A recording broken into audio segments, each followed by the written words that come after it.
السلام علیکم، میں ہوں عامر خاکوانی۔ اپنے یوٹیوب اور فیس بک چینل میں آپ کا خیر مقدم۔ عمران خان کے سائفر کیس کے والے سے کوئی ایسے شواہد، ایسے پوائنٹس، ایسے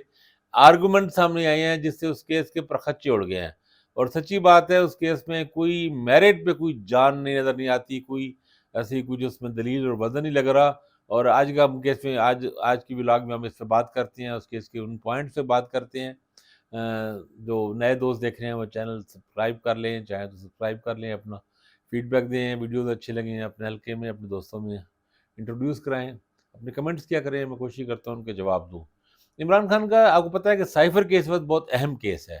کیونکہ جو توشہ خانہ کیس تھا اس کی سزا معطل ہو چکی ہے، اس میں ویسے بھی سزا کم تھی، تو اس کی کافی امکانات ہیں کہ وہ کیس عمران خان کو تنگ نہ کر سکے۔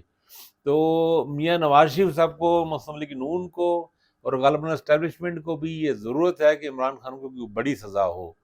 5 7 سال 10 سال زیادہ سزا ہو جو معطل نہ ہو سکے، اور عمران خان اگلے چند ماہ تک، کم از کم الیکشن تک یہ جیل میں رہیں، اور الیکشن کے بعد بھی کچھ عرصہ رہیں جیل میں، اور ان کے لیے آسانی سے باہر آنا ممکن نہ ہو۔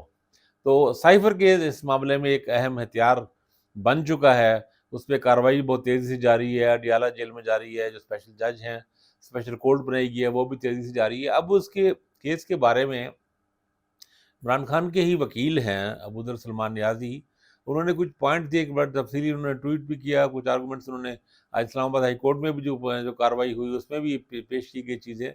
تو وہ دلائل اتنے وزنی اور اتنے لاجیکل اور ایسے پوائنٹس ہیں، سچی بات ہے کوئی بھی غیر جانبدار آدمی جو تھوڑا سا بھی جو ایک اپنا ضمیر رکھتا ہو، عقل شعور رکھتا ہو اور ایمانداری اس کے اندر ہو، وہ اسے سنے گا، پڑھے گا، تو اسے لگے گا کہ ہاں بھئی اس میں پوائنٹس اتنے مضبوط ہیں کہ یہ کیس بچتا کوئی نہیں ہے۔ ہم اس پہ بات کرتے ہیں آج کے پوائنٹس پہ۔ سب سے پہلا پوائنٹ یہ ہے کہ 17 ماہ تاخیر سے ایف آئی آر درج کرے گی۔ جو لوگ وکیل ہیں یا جو کورٹ کچہری کو جانتے ہیں، فوجداری کیسز کو بھی جانتے ہیں، انہیں پتہ ہے کہ ایف آئی آر کا لیٹ درج کرانا ایک بہت اہم ایک عذر ہوتا ہے، اہم پوائنٹ ہوتا ہے، اس میں اور بدنیتی شامل ہوتی ہے۔ اور 17 ماہ، ایک ماہ نہیں، اب دیکھیں نا اتنا لمبا عرصہ تو خود اس کی حکومت پہ ہیں، پی ڈی ایم کی حکومت بھی رہی، اب بالکل یہ اینڈ میں یہ صرف پھنسانے کی خاطر ہی ایف آئی آر، تو ایف آئی آر اگر یہ غلطی تھی یہ تو پہلے شروع میں آ چکی تھی، پہلے آ جانا چاہیے تھا، لیکن نہیں، یہ نہیں کیا گیا۔ اس آخری ٹائم اس وقت کیا گیا جب اور کیسز میں لگا کہ یہ جان نہیں ہے یا ملٹری کورٹس میں ٹرائل نہیں چل پا رہا سپریم کورٹ کی وجہ سے، تب اس میں یہ کیس، یہ ایک بہت بڑا ایک ڈرا بیک ہے، فلا ہے، کمزوری ہے سرکاری کیس میں، پروسیکیوشن میں۔ دوسرا پوائنٹ یہ ہے کہ ایف آئی آر وزارت خارجہ جو کسٹوڈین تھی سائفر کی، اس نے نہیں کٹوائی، یہ وزارت داخلہ نے کی۔ اب یہ بھی بتو کی بات ہے، یہ وزارت خارجہ کا ایشو ہے، لیکن وزارت خارجہ بظاہر ہم جانتے ہیں پروفیشنل لوگ ہیں، کیریئر ڈپلومیٹس ہیں، وہ یوں سیاسی طور پہ استعمال نہیں ہوتے۔ وزارت داخلہ میں ایف آئی اے ہے، دوسرے لوگ ہیں، وہاں پہ بھاگ کر آپ کو پتہ ہے کہ استعمال ہونے کے لیے لوگ تلے بیٹھے ہوتے ہیں، تو وزارت داخلہ نے ایف آئی آر درج کری، یہ ایک اور خامی ہے۔ تیسری جو بہت اہم پوائنٹ ہے کہ یہ سیکرٹ ایکٹ میں جو ترمیم ہے وہ عمران خان پہ امپلیمنٹ ہو رہی ہے، اور یہ ترمیم کا یہ ایکٹ تو ابھی پتہ ہے ابھی آیا ہے، یہ ایکٹ تو چند ماہ پہلے ہی آیا ہے، تو اس کا ماضی پہ اطلاق کیا گیا، یعنی 2022 کا سائفر ایشو ہے نا، مارچ کا، 7 مارچ کا، 8 مارچ کا، ان دنوں کا، تو یہ 2022 پہ اطلاق اس کا بنتا نہیں ہے، یہ بھی قانون کی روح کے بالکل خلاف ہے۔ ایک انٹرسٹنگ پوائنٹ یہ ہے کہ ایف آئی آر میں درخواست میں یہ کہا گیا کہ سائفر کے متن کو ٹویسٹ کر کے پیش کیا عمران خان نے۔ سوال یہ ہے کہ جب رپورٹ کے مطابق اوریجنل سائفر ہی مسنگ ہے تو انہوں نے کمپیریزن کس سے کیا؟ اوریجنل کنٹیکسٹ ٹیکسٹ تو ہے ہی نہیں، اگر اس کی کاپی بھی ہو تو وہ بھی مشکوک ہوگی کہ اپنی اوریجنل ہے یا نہیں ہے۔ اچھا، ایک سوال، ایک جو سب سے بڑا اعتراض عمران خان پہ کرتے ہیں کہ دشمن ملک کو جناب اس سے فائدہ ہوا لیک سے، تو یہ نہیں بتایا گیا کہ کیسے فائدہ ہوا اس لیک سے، کس دشمن ملک کو کیا فائدہ ہوا۔ اور آپ نے دیکھا ہے کبھی، ہم نے تو نہیں سنا کبھی کسی دشمن ملک نے اس حوالے سے کوئی بیان دیا ہو سائفر کے حوالے سے۔ ہمارے سب سے بڑا دشمن ملک تو انڈیا ہی ہے، یا اس کے علاوہ جو دوسری جو عالمی قوتیں ہیں، باہر کے ملک ہیں، کسی ملک نے کبھی ہم نے نہیں سنا کہ سائفر کے حوالے سے انہوں نے کہا ہو کہ جناب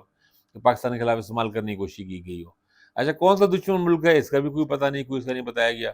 ایک پوائنٹ یہ ہے کہ کابینہ نے سائفر کو ڈی کلاسیفائی کیا تھا، کیبنٹ کے پاس یہ اختیار موجود ہے ڈی کلاسیفائی کرنے کا، تو اس وجہ سے پھر تو اس کا ویسے کیس بنتا ہی نہیں ہے۔ پھر نمبر 8 اس میں پوائنٹ یہ ہے کہ سیکرٹ ایکٹ میں ترمیم صرف عمران خان کو پھنسانے کے لیے کی گئی تھی، جو بدنیتی ہے۔ جو ایک پرسن اسپیسیفک جو اس طرح کا جو قانون بنایا جائے وہ ویسے بھی ہمیشہ ایک نیگیٹو سمجھا جاتا ہے، ایک اور جو لیگل پوائنٹ ہے وہ یہ ہے کہ یہ جو سائفر کا جو عمران خان پہ الزام ہے، یہ آفیشیل سیکریٹ ایکٹ کے سیکشن 5 میں جو فینس ہے اس میں یہ آتا ہی نہیں ہے، اس میں فال ہی نہیں کرتا۔ اصل میں یہ تو جاسوسوں وغیرہ کے لیے ہے کہ جو، اور عام طور پہ ان کے لیے استعمال ہوتا ہے۔ یہ پہلا موقع ہے کہ کسی سیاسی شخصیت پہ، کسی سابق وزیر اعظم پہ یا اس طرح استعمال ہو رہا ہو۔ پھر ایک پوائنٹ یہ ہے کہ آئین وزیر اعظم کو کچھ اختیارات دیتا ہے کہ وہ اپنے ووٹرز کو بتائے اور چیزیں کرے۔ اچھا ویسے میرا ایک ایز اے عام لیمن کے طور پہ یہ سوال ہے، ایک عام جرنلسٹ کو سوال ہے، فرض کریں کوئی ملک، امریکہ یا کوئی بھی ملک پاکستان کو دھمکی دیتا ہے، اس طرح کو کوئی سائفر پیش کرتا ہے، آتا ہے پاکستان کے پاس سفارت خانے کے تھرو، اور وہ دھمکی یا کوئی ایسا دیتا ہے لوگوں کو۔ اب اس وقت حکومت یہ سمجھتی ہے، پرائم منسٹر یہ سمجھتا ہے، کیبنٹ یہ سمجھتی ہے کہ اپنے عوام کو اس میں شریک کیا جائے۔ اس ملک نے ہمیں ہماری عزت پہ ہاتھ ڈالا ہے، ہمیں دھمکی دی ہے، ہمیں للکارا ہے، ہماری توہین کی ہے، تو یہ بات ہم اپنے عوام سے بھی شیئر کریں، اپنے ووٹر سے شیئر کریں۔ سب سے زیادہ یہ بات جاننے کا، کوئی بھی بات جاننے کا سب سے زیادہ حق تو عوام کو ہے نا، پاکستانی عوام کو ہے۔ عوام ہے تو یہ ملک ہے، یہ ریاست ہے، یہ حکومت ہے، یہ فورسز ہیں، سب کچھ ہے۔ ظاہر عوام پہ سب کچھ چل رہا ہے نا۔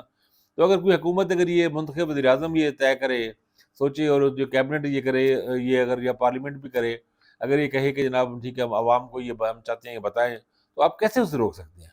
یعنی کس بنیاد پہ آپ یہ کہہ سکتے ہیں کہ یہ ہمیشہ کلاسیفائڈ ہے اور یہ ہمیشہ کلاسیفائڈ رہے گی؟ کیوں رہے گی آخر اس میں؟ اگر کوئی بھی دھمکی یا کوئی ایسی بات اگر حکومت چاہے، وزیر اعظم چاہے، کیبنٹ چاہے، اس کو ڈی کلاسیفائی کر کے اپنے لوگوں کو بتانا چاہتا ہے، اپنے ووٹر کو بتانا چاہتا ہے، پاکستان کے عوام کو بتانا چاہتا ہے کہ دیکھیں آپ کو، ہمیں یہ تھریٹ آیا ہے کسی ملک کی طرف سے، تو اس میں کیا ایسی برائی ہے؟ آخر فیصلہ کہیں نہیں، کسی نے تو کرنا ہے نا فیصلہ۔ تو یہ ایک بات تو خود ایک بے تکی بات ہے۔ ایف آئی آر ایک خالصتاً بنیادی طور پہ ایک سیاسی ایجنڈے پر میلافائڈ کی گئی تھی۔ میلافائڈ جو ہوتی ہے بدنیتی کی بنیاد پہ، یہ ایک بڑا پوائنٹ ہوتا ہے۔ ایک بات یہ ہے کہ اس میں کچھ پتہ نہیں، کوئی پتہ نہیں کہ کس طرح پتہ لگا یا کیسے، کس نے کہا کہ بنی گالا میں جناب اس پہ ایک میٹنگ کی گئی، اس کی بھی کوئی ایویڈنس، اس طرح کی سالڈ ایویڈنس نہیں ہے۔ ایک اور اس میں اہم پوائنٹ ہے اعظم خان کو، کہ ان کی گواہی بھی بہت زیادہ بیس کر رہے ہیں۔ اب اعظم خان شریک ملزم ہے، جو شریک ملزم ہے اس کی اس طرح گواہیوں کے بارے میں بہت ساری اتھارٹیاں، عدالتی فیصلے آ چکے ہیں۔ ظاہر اس کا مقصد یہ ہوتا ہے کہ پولیس ایک بے بنیاد جھوٹا کسی بھی الزام بنا دے اور اس کو پھر شریک ملزم بنا کے اس کو پریشرائز کرے اور وہ اس سے گواہی جھوٹی لے لے، غلط لے لے، تاکہ ایسا نہ ہو اس کی ڈسکریج کرنے کی۔ اچھا، اعظم خان کے حوالے سے اہم بات ہے کہ ان کی غائب ہونے کی، اٹھائے جانے کی ایک باقاعدہ ایف آئی آر موجود ہے، اور یہ کافی دن غائب رہے، ہر کوئی جانتا ہے غائب رہے، تو یہ بھی اس سے مشکوک بنا دیا گیا۔ اور بہت ہی اہم لیگل پوائنٹ یہ ہے کہ نیشنل سیکورٹی کمیٹی کی کونسل کی جو پہلی میٹنگ ہوئی تھی پرائم منسٹر عمران خان کی زیر قیادت، اس نے اس کو ایویلیوٹ بھی کیا اور ڈی مارچ بھی کیا۔ اس میں کہیں پر یہ بات نہیں آئی کہ یہ گم ہو گیا ہے سائفر، یا اس طرح کی بات کیوں نہیں آئی۔ اچھا، پھر دوسری میٹنگ شہباز شریف پرائم منسٹر کی ان کی زیر قیادت ہوئی، اس میں سائفر کا انالیسس کیا گیا، اور اس کا مطلب یہ ہے، اس سے پوائنٹ ثابت ہے یہ ہو کہ سائفر موجود تھا، اوریجنل سائفر، ظاہر ہے اوریجنل سائفر کا ہی یہ انالیسس کیا گیا ہوگا، اور یہ حکومت کے ساتھ ہی ہوگا، تو یہ ایسا نہیں کہ عمران خان اسے لے گیا ہو یا اسے چوری کر کے لے گیا ہو۔ تو یہ پوائنٹ جو ہے نا، اتنے مضبوط اور ایسے سالڈ پوائنٹس ہیں کہ جن میں اس کیس میں بچا ہی کوئی نہیں، بچتا ہی کوئی نہیں، پتہ لگ رہا ہے کہ کیس کے پر چڑھ گئے۔ آج اسلام آباد ہائی کورٹ میں یہی دلائل دیے گئے، ان پوائنٹس پہ اٹھے گئے۔ عمران خان کے سائفر کیس میں ضمانت کا معاملہ تھا، تو یہی پوائنٹ اٹھایا گیا، اور بار بار یہ کہا گیا کہ اعظم خان پہ جو ہے، اعظم خان کے ایف آئی آر پیش کی گئی۔ پھر نیشنل سیکورٹی کونسل کی انہوں نے چیف جسٹس عامر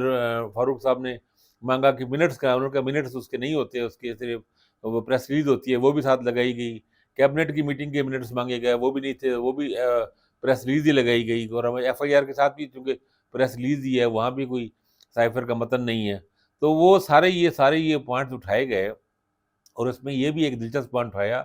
کہ یہ تو عمران خان کے پاس تو یہ چند دن رہا نا یہ سائفر، اس کے بعد یہ اتنے جو کئی سو دن جو بنتے ہیں، کئی مہینے، یہ تو شہباز شریف کے پاس رہا، یعنی شہباز شریف پرائم منسٹر تھے، اور بعد میں کہا غائب ہے۔ اس کا مطلب ہے کہ یہ پھر اس کا تو پھر شہباز شریف بھی اتنے ہی ذمہ دار بنتے ہیں، ان پہ بھی اتنا ہی کیس بنتا ہے کہ سائفر کے حوالے سے۔ تو اس طرح چونکہ ایک بے بنیاد اور جھوٹا الزام اور جھوٹا کیس ہے، اس کا مقصد صرف عمران خان کو پھنسانا اور سزا دینا ہے۔ اچھا، اب اسلام آباد ہائی کورٹ میں بھی دلچسپ معاملہ ہے۔ اب اس کیس کو، ان میں ضمانت کا معاملہ بھی چل رہا ہے، اس میں جو ٹرائل کورٹ جو ابوالاسناد ذوالقرنین کی عدالت میں جو فرد جرم کے لیے انہوں نے 17 تاریخ کو انہوں نے منگل کی ڈیٹ رکھی ہے، اس کو بھی چیلنج کیا گیا ہے کہ فرد جرم سے روکا جائے اسے۔ اچھا، اس سے پہلے جو